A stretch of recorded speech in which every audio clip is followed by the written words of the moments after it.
Hi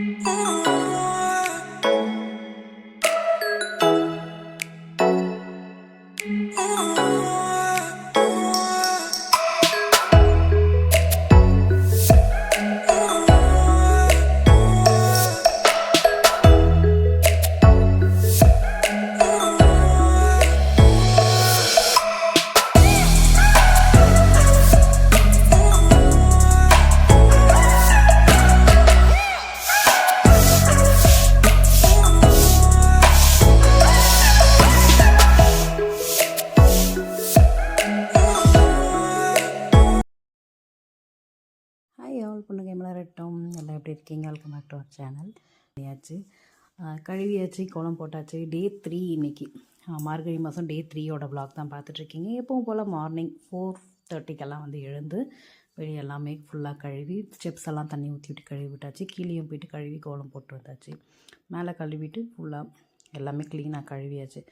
எங்கே நம்ம என்ன தான் க்ளீன் பண்ணி வச்சாலும் பசங்க அங்கங்கே ஏதாச்சும் ஒன்று போட்டு தான் வச்சுருப்பாங்க. அது எல்லாத்தையும் எடுத்து வச்சுட்டு நம்ம க்ளீன் பண்ணிட்டுறதுக்கு ஃப்ரெஷ் ஆகிட்டு வரதுக்குள்ளவே கண்டிப்பாக 1லேருந்து 1.5 ஹவர்ஸ் ஆகிடுது. கழுவி எல்லாம் முடிச்சதுக்கப்புறமா கோலம் போட்டுட்டு விளக்கேற்றியாச்சு, ஃப்ரெஷ் ஆகிட்டு வந்தாச்சு. எப்பவும் போலமே சேம் ரொட்டீன். கீழே வந்து வாக்கிங்கும் போயாச்சு. நம்ம தேடி தேடி அங்கே ஏதாச்சும் ஒன்று அப்போ தான் கிடைக்கும். நம்ம எல்லாம் எடுத்து வச்சுட்டு தான் போவோம். இல்லை நம்ம காலையில் எழுந்து இதெல்லாம் தேடாமல் க்ளீனாக ஃப்ரெஷ் ஆகிட்டு எந்த ஹரிபரியும் இல்லாமல் சீக்கிரமாக 5 o'clock 5:30க்குள்ளே வந்து விளக்கேற்றிடணும் அப்படின்ட்டு எல்லாம் பண்ணிகிட்ருப்போம். ஆனால் அப்போ தான் எல்லாமே பண்ணோம். இன்றைக்கி வந்து என்ன ஆச்சு அப்படின்னா, பெரிய சொதப்பல்னால் அச்சு வந்து என் கூடவே எழுந்துட்டான். 4:30க்கெலாம் எழுந்துச்சிட்டு ஒரே இடம்.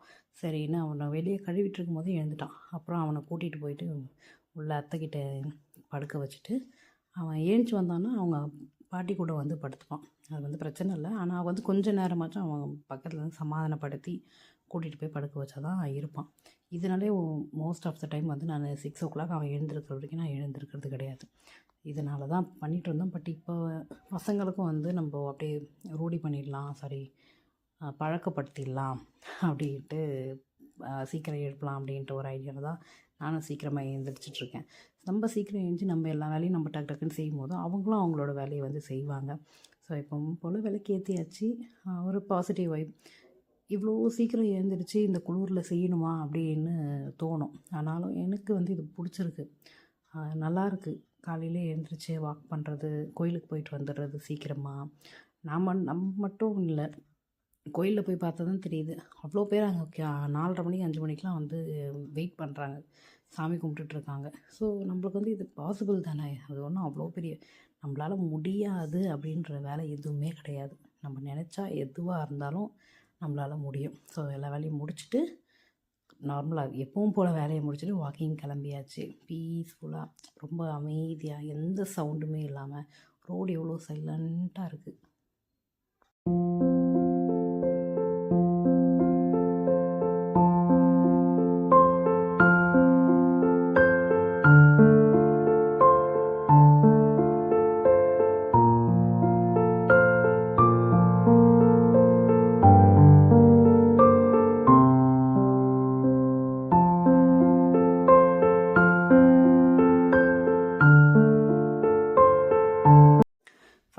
லேருந்து ஒரு 6:30 வரைக்கும் வந்து வாக் பண்ணியாச்சு. சரி போதும், வீட்டுக்கு போகலாம். இதுக்கப்புறம் வந்து பசங்களுக்கு வந்து சாப்பாடு செய்யணும், டிஃபன் செய்யணும், வீடெல்லாம் நம்ம ரெடி பண்ணணும். ஸோ எப்பவும் போல் இருக்கிற வேலைங்க எல்லாமே இருக்கும், ரொட்டீன் ஒர்க்ஸ் எல்லாம் அதெல்லாம் பார்க்கணும் அப்படின்ட்டு கிளம்பியாச்சு.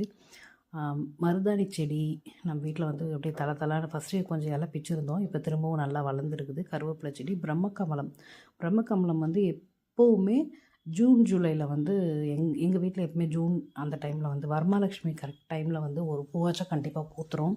ஸோ பிரம்மக்கமலம் எப்பவுமே நம்ம வீட்டில் இருக்கிறது. வீட்டுக்கு வந்த உடனேவே தண்ணி வந்து ஃபஸ்ட்டு கெட்டலில் போட்டாச்சு. கெட்டலில் தண்ணி காய நம்மளுக்கு குழம்பு செய்கிறதுக்கு எல்லாத்துக்குமே தேவைப்படும். அதனால் ஃபுல் ஸ்பீடில் வச்சுட்டு கொதிக்க வச்சுட்டாச்சு தண்ணியை. அண்ட் அடுத்து பால் சூடு பண்ணியாச்சு. அத்தை மாமாவுக்கு காஃபி போட்டு கொடுத்தாச்சு. அச்சுக்கு பால் ஆற்றி கொடுக்கணும். என்ன குழம்பு வைக்கலாம் அப்படின்றது தான் பெரிய டாஸ்க்கு. சரி ஏதோ ஒரு குழம்பு வைப்போம் அப்படின்ற மாதிரி இருக்கிற காய் எல்லா காயும் போட்டாச்சு. நூக்கல், கேரட்டு, பீன்ஸு, உருளைக்கிழங்கு, பீர்க்கங்காய், அப்புறம் என்ன போட்டேன், கத்திரிக்காய், இது எல்லாமே போட்டு குருமா குழம்பு மாதிரி வச்சேன். குருமா குழம்புனாலே மோஸ்ட்லி பட்டாணி, உருளைக்கிழங்கு, நான் வந்து எல்லா காயுமே போட்டு வச்சுருந்தேன். நூக்கல் போட்டு வச்சாலும் நல்லாயிருக்கும் அப்படின்ட்டு எல்லா காயும் போட்டுட்டு வச்சுருந்தேன்.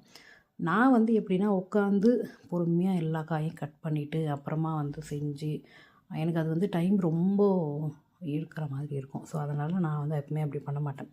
வெங்காயம் கட் பண்ணுற வரைக்கும் ஸ்டவ் ஆன் பண்ண மாட்டேன். ஸ்டவ் ஆன் பண்ணிட்டேன்னா தாளித்து விட்டு வெங்காயம் போட்டு விட்ருவேன். அடுத்தடுத்து காய் கட் பண்ணுறது, தக்காளி கட் பண்ணுறதுலாம் அப்படியே அங்கே நின்றுட்டே உடனே அப்படியே கட் பண்ணி போடுவேன். எனக்கு அதான் எப்பவுமே பழக்கம். கட் பண்ணி தக்காளி நல்லா இருக்கான்னு பார்த்துட்டு அங்கேயே பக்கத்தில் குண்டான்லேயும் பாத்திரத்தில் வந்து தண்ணி பிடிச்சி வச்சுட்டு கழுவிட்டு சிங்க் பக்கத்துலேயே நம்ம கழுவிட்டு அப்படியே நம்ம பாட்டில் வந்து நான் சேர்த்துருவேன். எனக்கு வந்து அது அப்படி தான் கரெக்டாக இருக்கும். அதை உட்காந்து நம்ம பொறுமையாக கட் பண்ணி அதுக்கு ஒரு 1/2 hour ஆகும். நம்ம எழுந்து குழம்பு தாளித்து விட்டுட்டு அதுக்கு ஒரு 1/2 hour ஆகும். எதுக்கு? எனக்கு இப்படி இருக்கிறது ஈஸியாக இருக்கும். ஸோ அதனால் டக்குன்னு காயெல்லாம் அரிஞ்சு போட்டாச்சு. வெங்காயம், இஞ்சி பூண்டு பேஸ்ட்டு, தக்காளி எல்லாம் போட்டு நல்லா வதக்கினதுக்கப்புறமா காய் போட்டு வதக்கிட்டேன். காய் போட்டு நல்லா வதக்கிட்டு குழம்பு மசாலா, சிக்கன் மசாலா, கரம் மசாலா இதெல்லாமே போட்டாச்சு. போட்டுட்டு நல்லா வதக்கினதுக்கப்புறமா தேங்காய், சோம்பு மட்டும் அரைச்சிட்டேன். தேங்காய், சோம்பு, புதினா, கொத்தமல்லி, பச்சை மிளகா ஒரு 2 போட்டு இதை வந்து பேஸ்ட்டாக அரைச்சிட்டு குழம்புல சேர்த்துட்டு கொதிக்க வச்சுட்டேன். இதில் வந்து நம்ம பட்டாணி இல்லை வேறு ஏதாச்சும் பயிர், மொச்சக்கொட்டைங்க வந்து பச்சையாக கிடைக்கும், அதையும் வந்து மசாலா குழம்பு குருமா குழம்பு வந்து வைப்பாங்க. அப்புறம் தோரம் பருப்பு வந்து பச்சையாக கிடைக்கிது, தோரங்காயின்னு கிடைக்கிது, அதையும் வந்து இந்த குழம்புல போட்டு சேர்ப்பாங்க. நான் இந்த வகைகள் வந்து எதுவுமே சேர்க்கலை. அந்த பட்டாணி இந்த மாதிரி எதுவுமே சேர்க்கலை. இது எல்லாம் இல்லாமல் நார்மலாக வெறும் காய் மட்டும் போட்டு வச்சேன். சரி, அப்புறமா கடைக்கு போயிட்டு புதினா அதெல்லாம் வாங்கிட்டு வந்தோம். அதெல்லாம் கொஞ்சம் க்ளீன் பண்ணி வைக்கணும். குழம்பு வந்து தாளித்து விட்டாச்சு. குழம்பு அங்கே தாளிக்கிறதுக்கு முன்னாடி இங்கே வந்து நான் வெஜிடபிள் பிரியாணியும் ரெடி பண்ணியாச்சு. குக்கர் விசில் வந்துடுச்சு, அது விசிலும் அடங்கிடுச்சு. ஸோ அதுவும் முடிஞ்சிடுச்சு. இன்றைக்கி வந்து ஒயிட் ரைஸு, காலைல குருமா குழம்பு வச்சாச்சு, வெஜிடபிள் பிரியாணி செஞ்சாச்சு. 8 o'clock 8:30க்குள்ளே வந்து என்னுடைய சமையல் ஒர்க் வந்து ஃபினிஷ் ஆகிடும். சோயாபீன், கேரட், பீன்ஸு, உருளைக்கிழங்கு இதெல்லாமே போட்டு வெஜிடபிள் பிரியாணி. கொஞ்சமாக பாஸ்மதி ரைஸ் இருந்தது. ஸோ அதை வேஸ்ட் பண்ண வேணாம், செஞ்சிடலாம் அப்படின்ட்டுன்னு பாஸ்மதி ரைஸ் போட்டு வெஜிடபிள் பிரியாணி வந்து செஞ்சிட்டோம்.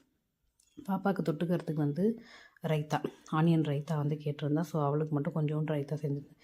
இந்த கிளைமேட்டுக்கு நாங்களாம் சாப்பிட்டோன்னா எனக்கு செட் ஆகாது. ஏற்கனவே காலையில் எழுந்திரிச்சு தண்ணியில் கை வச்சு ஆடிட்டுருக்கோம்.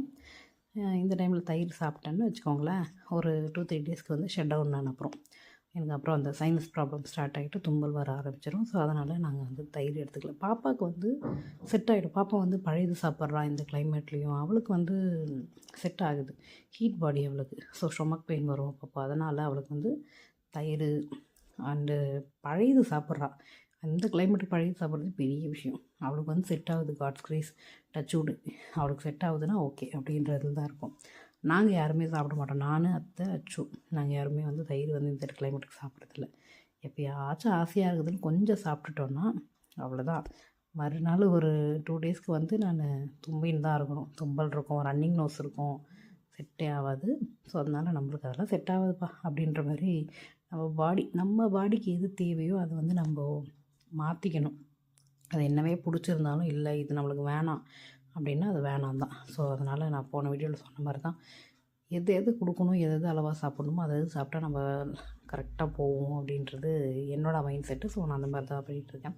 குழம்பு தாளித்து விட்டவுடனே பாத்திரம் எல்லாமே கழுவிட்டு சிங்க்கு வந்து கழுவியாச்சு. சிங்க்கு வந்து பெரிய பிரச்சனை வந்து சிங்கில் தண்ணியே போகாது, கை வச்சு தள்ள வேண்டியிருக்கும். ஸோ அதனால் வைப்பர் வச்சு ஃபுல்லாக க்ளீன் பண்ணிவிட்டேன். குழம்புக்கு நம்ம தண்ணியெல்லாம் ஊற்றி இது பண்ணதால் கெட்டிலில் தண்ணி திரும்பவும் போட்டு கொதிக்க வச்சாச்சு. அண்ட் சாப்பாடெலாம் ரெடி ஆகிடுச்சு. பார்க்கலாம். Vegetable biryani, white rice and kurma குழம்பு கொதிச்சிட்ருக்கு. அத்தை வந்து கடைக்கு வந்து எடுத்துகிட்டு போவாங்கல்ல. ஸோ அதனால் காலையிலே சாம்பார், குழம்பு எல்லாமே வந்து ரெடி பண்ணியாச்சு. ஏன் லஞ்ச் பாக்ஸ் வீடியோ போடுறது இல்லைன்னா, நான் மோஸ்ட்லி இப்போ கட்டுறதில்ல, அவங்களும் ஒரு சில டைம் எடுத்துகிட்டு போகிறதில்ல. அதனால தான் லஞ்ச் பாக்ஸ் வீடியோ வந்து போட முடியல. பார்க்கலாம், அடுத்ததுலேருந்து போடலாம் அப்படின்ற ஒரு ஐடியாவில் இருக்கேன். பார்க்கலாம். துணி போட்டாச்சு. அண்ட் லட்சிதாவை கூட்டிகிட்டு போய் விட்டுட்டு வரணும். லட்சிதாவை கூட்டிகிட்டு போய் விட்டுட்டு வந்தேன். குழம்பு வந்து நான் ஸ்லோவாக வச்சுட்டு போயிருந்தேன். குழம்பு கொஞ்சம் தண்ணியாக இருக்குது அப்படின்றதுனால கடலை மாவு கொஞ்சம் கரைச்சி ஊற்றலாம். அப்படி இல்லைன்னா பொட்டுக்கடலை தேங்காய் கூட நீங்கள் அரைச்சி ஊற்றினா கூட குழம்பு வந்து கெட்டியாகிடும். நான் வந்து தண்ணி குழம்பாக இருக்கட்டும் அப்படின்ட்டுன்னு கொஞ்சம் தண்ணியாக தான் வச்சேன். ஏன்னா குழம்பு மட்டும்தான் மோஸ்ட்லி ஊற்றி சாப்பிடுவாங்க, காயே சாப்பிட மாட்டுறாங்க. அதனால் இந்த ஒர்க்லாம் முடிஞ்சதுக்கப்புறமா என்னோடய வேலையை நான் ஸ்டார்ட் பண்ணிவிட்டேன். ப்ரேஸ்லெட் மேக்கிங் பண்ணிகிட்ருந்தேன். ஒரு 6 ப்ரேஸ்லெட் வந்து பண்ணேன். அந்த லாஸ்ட்டு ப்ரேஸ்லெட் கிறிஸ்டன் ப்ரேஸ்லெட் ஒன்று காமிச்சிருப்பேன். அந்த ப்ரேஸ்லெட் பண்ணுறதுக்குள்ளே ஒரு 3 தடவை வந்து அது வழுக்கின்னு கீழே விழுந்து எல்லாம் கொட்டிடுச்சு கீழே. கடுப்பாயிடுச்சு. வேணாம் அந்த பிரேஸ்லெட்டு அப்படின்ற மாதிரி ஆயிடுச்சு. பெரிய பீட்ஸ் கோக்கும்போது ரொம்ப ஈஸியாக இருக்கும். இது வந்து டியூப் பீட்ஸ் கூட இல்லை, கட் பீட்ஸ் இது. இந்த கட் பீட்ஸ் கூட சின்ன பேர்ல் வந்து நம்ம கோக்கும்போது ரொம்ப கஷ்டமாக இருக்கும். இதை நான் கோக்கிறதுக்குள்ளே எனக்கு 3 டைம்ஸ் வந்து கை வழுக்கி வழுக்கி கீழே விழுந்துருச்சு. சைஸ் பார்க்குறேன்ட்டு கையில் வச்சு பார்க்கும்போது கை ஸ்லிப் ஆகி கீழே விழுந்து ஃபுல்லாக எல்லாம் ஸ்ப்ரெட் ஆகிடுச்சு. ஆனாலும் அதை நான் வந்து எப்படி நீ வழுக்கிட்டே இருப்ப, அதெல்லாம் உன்னை விடுறதில்ல அப்படின்ற மாதிரி பண்ணி முடித்து அதை நான் கையில் போட்டுட்டேன். அதுக்கப்புறம் தான் எனக்கு வந்து திருப்தியாகவே இருந்தது. இது எப்படி என்னால் முடியாது அப்படின்ற ஒரு கோவம் வந்துடும். அது எப்படின்னா இருக்கட்டும், ஆனால் எனக்கு அது செஞ்சிடணும்னு நினச்சா செஞ்சிடணும். நான் அச்சுக்கு, லக்ஷிதாக்கு, எனக்கு எல்லாருக்குமே பிரேஸ்லெட் செஞ்சு நாங்கள் எல்லாருமே பிரேஸ்லெட் போட்டுவிட்டோம். இந்த பிரேஸ்லெட்லாம் எப்படி இருக்குது அப்படின்றத சொல்லுங்கள். அண்ட் தேங்க்ஸ் ஃபார் வாட்சிங். Keep supporting me. Take care. Bye. Love you all. இந்த வீடியோ பிடிச்சிருந்ததுன்னா லைக் பண்ணுங்கள், ஷேர் பண்ணுங்கள், கமெண்ட் பண்ணுங்கள், மறக்காமல் சப்ஸ்கிரைப் பண்ணிவிடுங்க. புன்னகை மலரட்டும். பாய்.